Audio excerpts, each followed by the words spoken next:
Ayan guys, ang situation sa baba. Pag tayo pong number 8 pataas guys, wala talagang mga sasakyan. Tingnan nyo. Napakasunurin talaga ng Hong Kong people. Wala talaga silang, ayun, may paisa-isa na nadaang sasakyan. Siguro for emergency, ganun. Sarado ang bintana namin at ang lakas ng hangin guys. Sobra. Ayan. Doon sa side na yun, napakalakas ng ulan. I think. Dito sa amin, malakas din ang ulan, kaya lang yung hangin ang lakas din. Diba? Dito lang ako sa bintana ng kusina. Ang lakas guys ng ng hangin. Ayan guys. So may baba namin. Wala talaga as in tao. Ang tahimik guys. Hindi pa nababa kasi ang bagyo.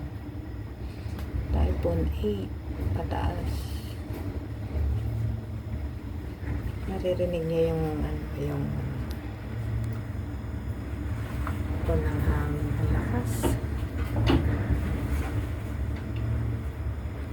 Time check 10:15 in the morning.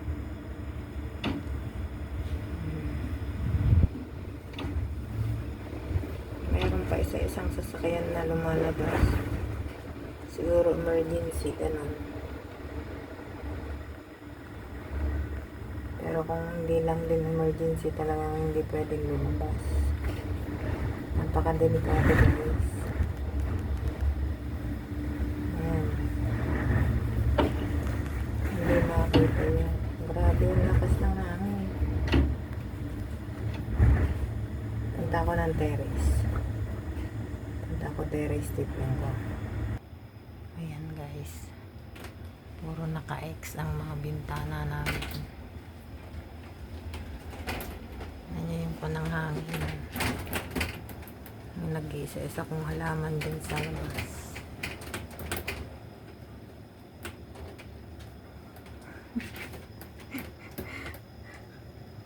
Hindi pinasok niya mo, malamang patay ang mga yan.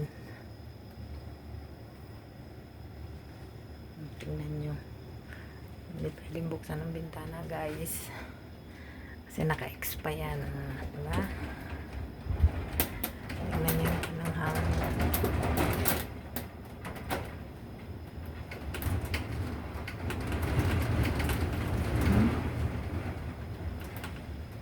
Nasipol ang hangin.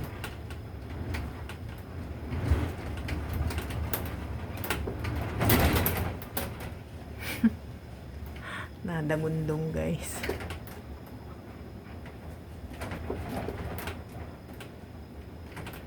Ano nangyari dun sa halaman ko sa labas?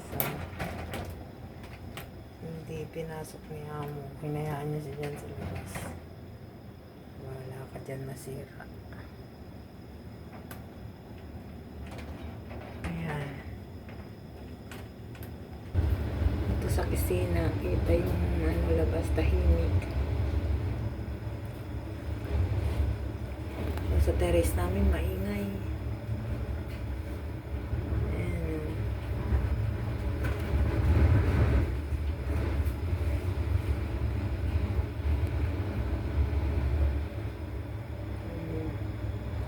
Ang train wala din.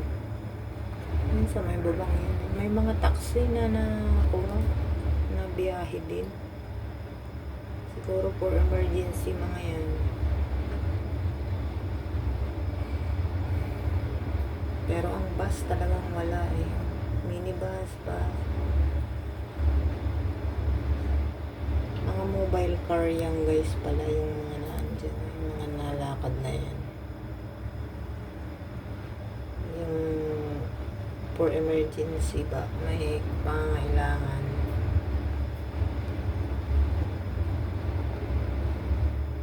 sa baba namin eh. Oh. Wala man tao. Walang katao-tao. Nasa bahay lahat guys. Kita ko ang buong ano eh. Diba?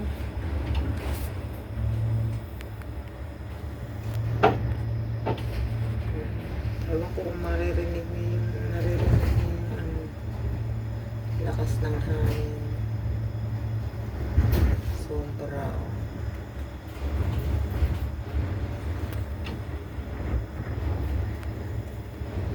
Nakakatakot lumabas pag ganyang bagyo. Talaga hindi kami nalabas pagka 8 pataas na.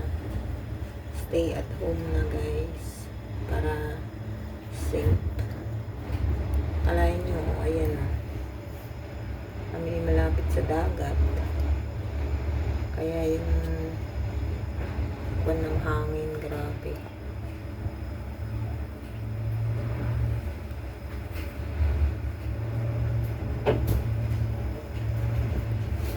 Sa may terrace, ang ingay ng ano, mga bintana.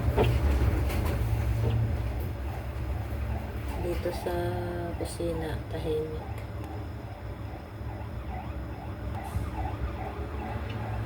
Lakas doon guys ng ulan. Banat hangin.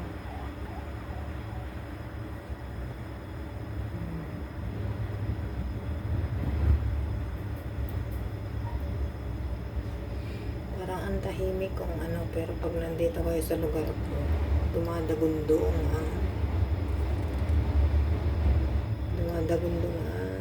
hangin. As in talaga. Dito ako sa kusasana. Makikita nyo yung hangin dyan. Puro salamin kasi. Sa may terrace to. Nalagyan ko ng tape yung mga yan para hindi may suporta sa hangin.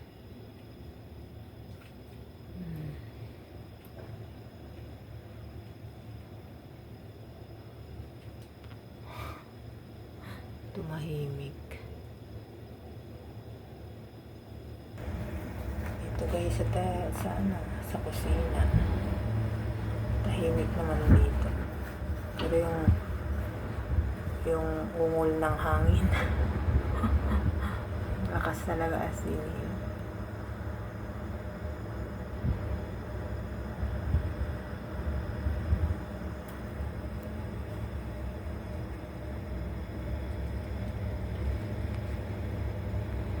Dagat o. Zoom natin. Nagapakan sa taas namin.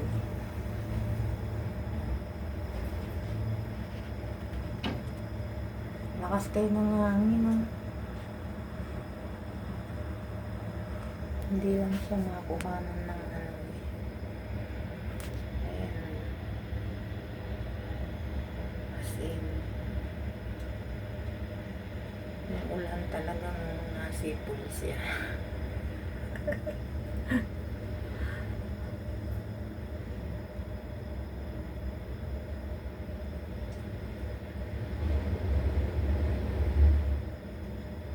Pa yun, huwag ko kung madidinig na yung hangin.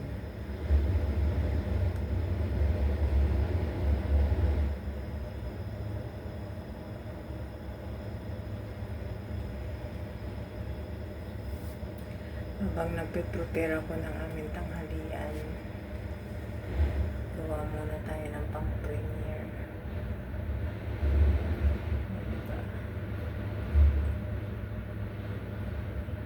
Mga puno sa baba. Mataas yung hangin guys. Kasi yung mga puno tahimik naman eh. Oh, diba? Pero dito sa taas ang lakas. Naduyan din yung mga kahoy pala. Sa baba. I-zoom natin.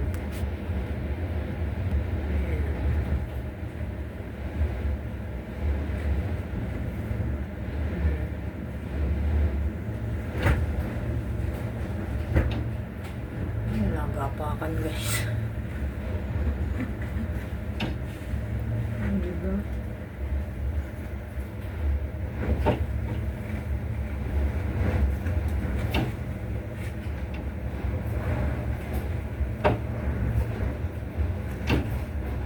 Mataas kasi yung hangin guys. Kaya, pero sa baba yung mga puno.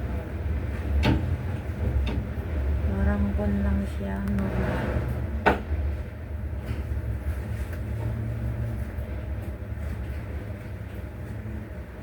Ayan o.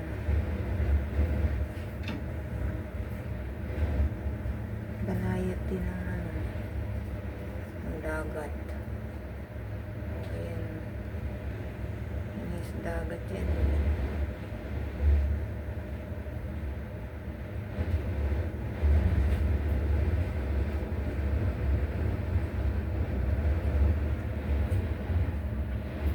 Tahimik yung mga puno sa baba. Pero sa taas yung hangin ang lakas.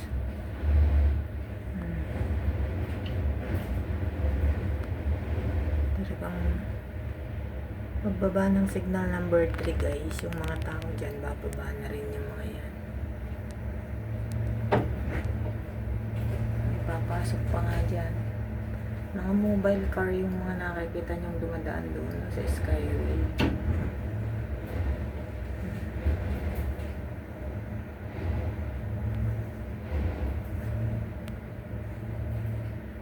Mga emergency car yung mga yan.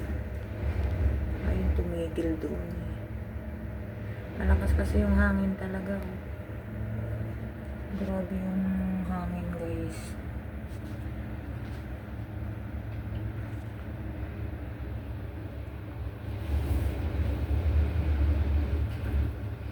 Hindi lang masyadong kita.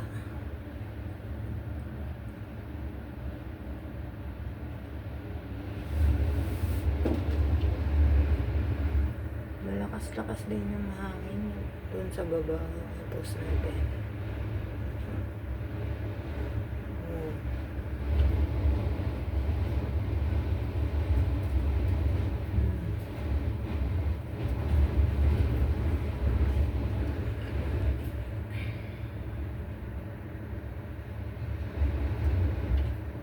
Ayan.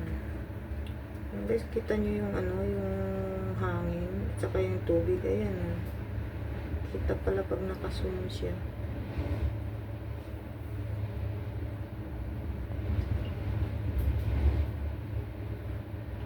Sobrang lakas talaga yung ano, yung hangin na.